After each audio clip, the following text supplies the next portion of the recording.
স্বাস্থ্যক্ষেত্রে ঘটে গেছে।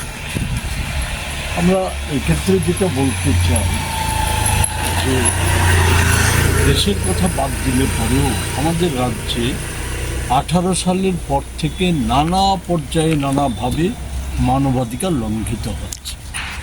কোনো ক্ষেত্রেই সেই পরিপ্রেক্ষিতে কোনো সঠিক বিচার কোনো ক্ষেত্রে ক্ষতিগ্রস্তরা পাচ্ছে না। এবং আশ্চর্যের ঘটনা, মানবাধিকার কমিশনের যে দায়িত্ব, সেই দায়িত্বটুকু মানবাধিকার কমিশন পালন করছে। অনেকটা মনে হয় মানবাধিকার কমিশনটা এই সময়ের মধ্যে বিজেপির একটা ইউনিটে পরিণত হয়ে গেছে। তাই দেখা গেছে, আমি অন্য সব বিষয়ে যেতে চাই না, এই গত 4 দিনের মধ্যে সব সকলে অবগত হয়ে গেছে যে আইজিএম হাসপাতাল, সেই আইজিএম হাসপাতালে এক প্রসূতি মা তার গর্ভের সন্তানকে নিয়ে প্রসব করার জন্য হাসপাতালে ভর্তি হয়েছিল। 16 ঘন্টার বেশি সময় কোনো রকম চিকিৎসা, কোনো রকম মেডিসিন ওয়ার্ডের মতো সে একজন রোগাক্রান্ত, গুরুতর রোগাক্রান্ত পেশেন্ট, সে শৌচালয়ে গিয়েছিল। দীর্ঘ সময় শৌচালয় থেকে সে আসছে না, কিন্তু কারোর কোনো ভ্রুক্ষেপ নেই। তারপর দেখা গেল দীর্ঘ কয়েক ঘন্টা পর শৌচালয় বন্ধ করা বা পরিষ্কারের জন্য যাওয়ার সময় দেখা গেল ফ্লোরে একটা পেশেন্ট পড়ে আছে, তাকে পরীক্ষা করে দেওয়া গেল, সে মৃত। এই হচ্ছে বিশ্বমানের স্বাস্থ্য ব্যবস্থা, সুশাসনের তত্ত্ব। সেই সম্পর্কে গতকাল আমাদের স্বাস্থ্য সচিব, রাজ্যের স্বাস্থ্য সচিব, সুদক্ষ স্বাস্থ্য সচিব, উনি গতকাল আইজিএম হাসপাতাল পরিদর্শন করেছেন। ওই মৃত্যুটা নিয়ে কি ওনার অনুভূতি, সেই সম্পর্কে আমরা জানিনি। আইজিএম হাসপাতাল এবং দুর্জয়নগরের নার্সিং কলেজ পরিদর্শনে করার পর উনি যে সংবাদ মাধ্যমের কাছে যা আমরা শুনেছি, সে হচ্ছে শুধু আমাদের রাজ্যের মাননীয় চিকিৎসক, অধ্যাপক, ডাক্তার মুখ্যমন্ত্রীর গুণ কীর্তন আর আমাদের রাজ্যের স্বাস্থ্য ব্যবস্থার উন্নয়নের গল্পই উনি শুনিয়েছেন।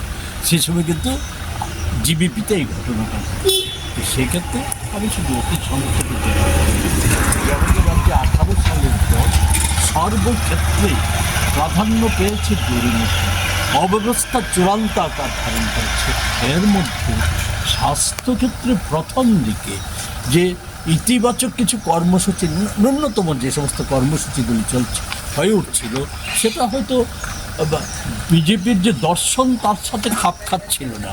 এ কারণে প্রথম দফার যে স্বাস্থ্যমন্ত্রী ছিলেন, ওনাকে সকলেই জানেন, ওনাকে সরিয়ে দেওয়া হয়েছে বা খারিজ করা হয়েছে, যাই আমরা বলি। দেওয়ার পর স্বাস্থ্য ব্যবস্থাটা কার্যত চলে গিয়েছে সম্পূর্ণভাবে দুর্নীতিগ্রস্তদের হাতে আর হেলথ মাফিয়াদের হাতে চলে গিয়েছে। এই হেলথ মাফিয়াদের মধ্যে অনেকেই আছে, ডাক্তারবাবু থেকে শুরু করে অনেকেই আছেন, আমি সেগুলো বিষয়ে বলতে চাই না। শুধু যা বলার জন্য এটা উল্লেখ করেছিলাম, রাজ্যবাসীর মতো আমাদের কাছে একটা বিশ্বাস তৈরি হয়েছিল যখন স্বাস্থ্য দপ্তর এবং শিক্ষা দপ্তর, এই রাজ্যে যে যিনি বরাবরই পরিচিত দেন, সঠিকভাবেই দেন, চিকিৎসক, অধ্যাপক, মুখ্যমন্ত্রী, আমরা ভেবেছিলাম যে ওনার যে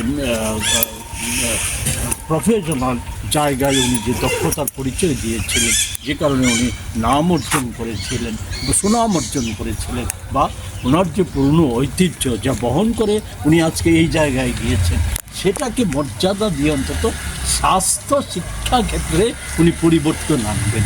কিন্তু এই সময়ের মধ্যে আমরা এটা বলতে বাধ্য হচ্ছি, দুঃখের হলেও সত্যি, মুখ্যমন্ত্রী অন্য সব ক্ষেত্রে নয়, ওগুলি তো হতে পারে সব জায়গায়, সারা দেশেই হচ্ছে, অন্তত না, যেটা সবচেয়ে মারাত্মক সেটা হচ্ছে স্বাস্থ্য এবং শিক্ষা ক্ষেত্রে চরম অবনতি এই সময়ের মধ্যে হয়েছে, যা অতীতে কোনো দিন ছিল না আমাদের রাজ্যে। ফলে সেই জায়গাতে দাঁড়িয়ে কথা না বাড়িয়ে শুধু বলবো, মাননীয় মুখ্যমন্ত্রী হয়তো ওভার বার্ডেন হয়ে গেছে। আরেকটা বিষয় হচ্ছে, সেটা হচ্ছে এই, উনি কাকে রক্ষা করবেন, রাজ্যের মানুষকে না ওনার গদিকে, ওনার দলকে, ওনার কাছের লোকদের, এই নিয়ে উনি হয়তো দুটা নাই আছেন। তার জন্য আমরা দেখি এই কঠিন সময়ে এই ওনার ব্যস্ততা বেশি হচ্ছে, ওনার গদি সুরক্ষায়, ওনার যে সাথে যারা আছে